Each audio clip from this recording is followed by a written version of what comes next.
छतरपुर जिले के मानपुरा गांव में पहुंचे हैं, जहां पर संत रामपाल जी महाराज का एक दिवसीय सत्संग समागम किया जा रहा है। यहां पर कई अनुयायी सत्संग सुनने के लिए पहुंचे हैं। कोई बाइक से पहुंचा है तो कोई पैदल पहुंचा है तथा कोई 4 व्हीलर अपनी गाड़ियां पर्सनल करके पहुंचे हुए हैं।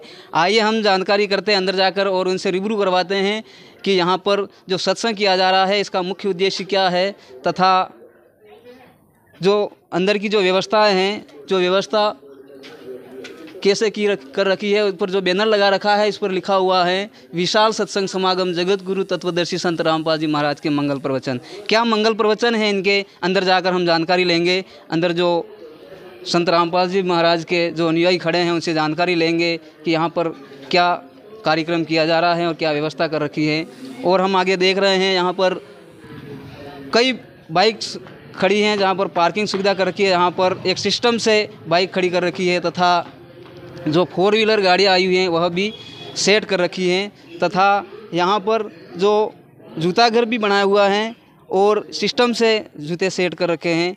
और हम जो देख रहे हैं चारों तरफ गाड़ियाँ ही गाड़ियाँ खड़ी है और अंदर संत रामपाल जी की महाराज का सत्संग भी चल रहा है तथा यहाँ पर जो बहुत सारी बुकें रखी हुई है, एक दुकान सेट कर रखी है। उन जो सेट कर रखी है किताबों के बारे में भी हम जानकारी करेंगे कि ये जो किताबें हैं इस किताबों के अंदर क्या ज्ञान भरा है संत रामपाल जी महाराज का और क्या प्राइस है इनकी, इसके बारे में हम संपूर्ण जानकारी यहाँ पर जो सेवादार खड़े हैं उनके बारे में हम जानकारी लेंगे। नमस्कार सर जी। सर साहब जी, क्या नाम है जी आपका? मेरा नाम ताराचंद दास है भगत जी। सर जी, जो ये किताबें रखी हुई हैं इसके बारे में हम जानकारी प्राप्त करना चाहेंगे कि ये जो किताबें रखी हुई है ये किस चीज़ की है? ये भगत जी, ये गीता तेरा ज्ञान अमृत है। ये श्रीमद् भागवत गीता का निचोड़ निकाला हुआ है इसमें संत रामपाल जी महाराज ने, और ये है ज्ञान गंगा जी। इस पुस्तकों के माध्यम से संत रामपाल जी महाराज मानव समाज को क्या संदेश देना चाह रहे हैं? मानव समाज को ये संदेश देना चाह रहे हैं भगत जी कि इस सत्य ज्ञान को समझो। ये जो ज्ञान है परमात्मा ने दिया हुआ है। 4 वेद, 6 शास्त्र, 18 पुराण, सभी शास्त्रों का ज्ञान है। और इस ज्ञान से इस आत्म कल्याण हो सकता है। आत्म कल्याण के लिए सदगुरु रामपाल जी महाराज से उपदेश लेके भक्ति करनी पड़ेगी, तभी इस जीव का उद्धार हो सकता है। सर जी, आपने पूछना चाहेंगे कि ये जो पुस्तकों की आपने दुकान लगा रखी है, क्या आपको तनख्वाह दी जाती है इस पुस्तकों के माध्यम से? हमारा कोई स्वार्थ नहीं है, कोई तनख्वाह नहीं है। हम परमात्मा के नौकर हैं और हम परमात्मा के सेवक हैं और श्रद्धा भाव से सेवा देते हैं।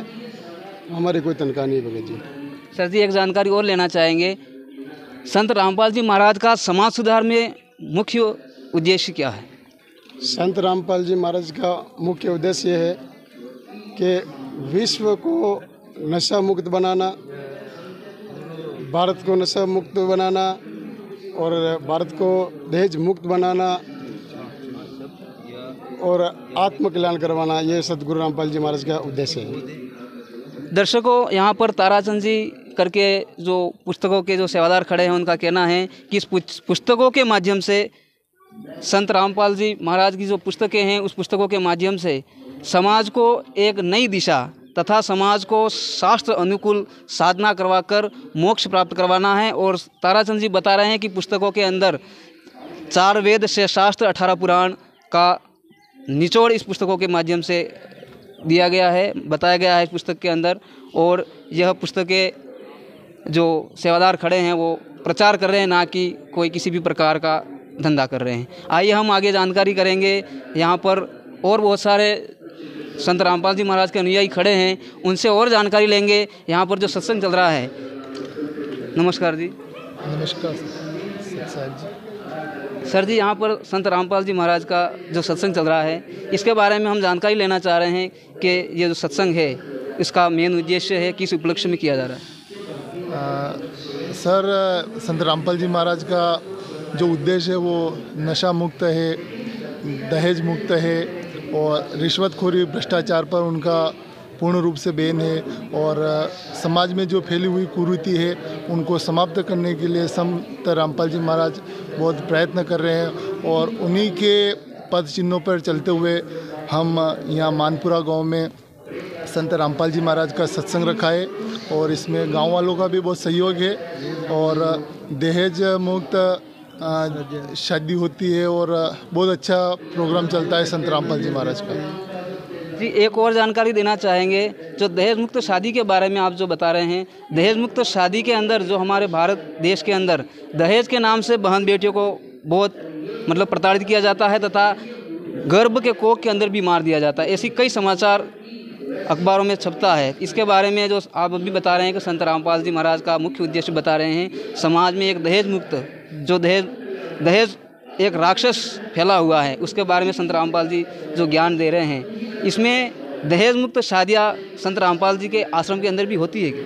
हाँ जी, संत रामपाल जी महाराज के आश्रम में और जो उनके छोटे बड़े आश्रम हैं और जहाँ पर भी उनका कार्यक्रम होता है वहाँ पर भी जो उनके अनुयायी है या जो उनसे संबंधित जो भगत है जो उनको मानते हैं वो अपने बच्चों का विवाह मतलब सादे तरीके से ही करवाते हैं, जिसमें ना तो कुछ लेना होता है ना देना होता है, ना भात होती है ना बारात होती है, ना बैंड होता है ना बाजा होता है, ना मेहंदी होती है ना पंडित होता है। और ऐसे बिल्कुल सीधे सिंपल तरीके से संत रामपाल जी महाराज अपने बेटों का या बच्ची का विवाह करवाते हैं। 17 मिनट में 33 करोड़ देवी देवताओं को साक्षी मानकर संत रामपाल जी महाराज उन दोनों को मतलब विवाह बंधन में बांध देते हैं। धन्यवाद सर जी। दर्शकों, हम आगे बढ़ते हैं और जानकारियाँ इकट्ठी प्राप्त करते हैं। यहाँ पर और श्रद्धालु खड़े हुए हैं, यहाँ पर आगे बढ़ते हैं और देखते हैं यहाँ पर जो सत्संग किया जा रहा है अंदर जा कर के, और हम आपको रूबरू करवाएंगे यहाँ पर क्या सिस्टम चल रहा है, क्या सत्संग संत रामपाल जी महाराज के द्वारा किया जा रहा है। यहाँ हम देख रहे हैं कि संत रामपाल जी महाराज की तस्वीरें लगी हुई है और एक दीपक जल रहा है। यहाँ पर श्रद्धालु आकर के दंडवत करते हैं, नमस्कार करते हैं और आगे हम चलते हैं। यहाँ पर जो बैठक व्यवस्था कर रखी है, बैठक व्यवस्था के बारे में हम आपको बताने जा रहे हैं। यहाँ पर आप देखिए, यहाँ पर जो बैठे हुए हैं जो जेंट्स लोग हैं, आपने कहा कि तुझे पाप नहीं लगेंगे तो युद्ध कर ले, तुझे निमंत्रण बना रखे। फिर भाई को बहन युद्ध के बाद भाई जी को बहन के सब सपन आने लगे, इसके ऊपर ये दबाव हुआ पाप। आपने कहा कि तुमने जो महाभारत में हिंसा की है वो पाप से दुखी कर रहे हैं। भगवान उसने मैं इसलिए नहीं बोला क्योंकि भाई ये सोच लेता कि ये मैंने युद्ध में क्या कहा था उसमें मैंने किया, क्योंकि उसमें बोल श्री कृष्ण काल बोल रहा था, वो ब्रह्म बोल रहा था, श्री कृष्ण ने वो शब्द लिख रहे थे और जो श्री कृष्ण समाधान बता रहे थे उनसे भी पापनाश नहीं हो रहे थे। क्योंकि यादव को कहा था तुम यमुना में स्नान कर लो, स्नान करने तो तुम्हारा श्राप नष्ट हो जाएगा। वो श्राप तो नाश हो रहा है, तो नाश जरूर हो गए। एक बात विचार करने की है, जो आपको ये बढ़ावे हैं बहकावे हैं जगह जगह बैठे ठग कि ऐसा कर लो वैसा कर लो, गंगा में नहा लो, पिंड भरवा लो, गया जाओ, गया में चले जाओ, फलाना चले जाओ, गंगोत्री ढके खाओ, क्या उनसे लाभ हो जाएगा जब श्री कृष्ण के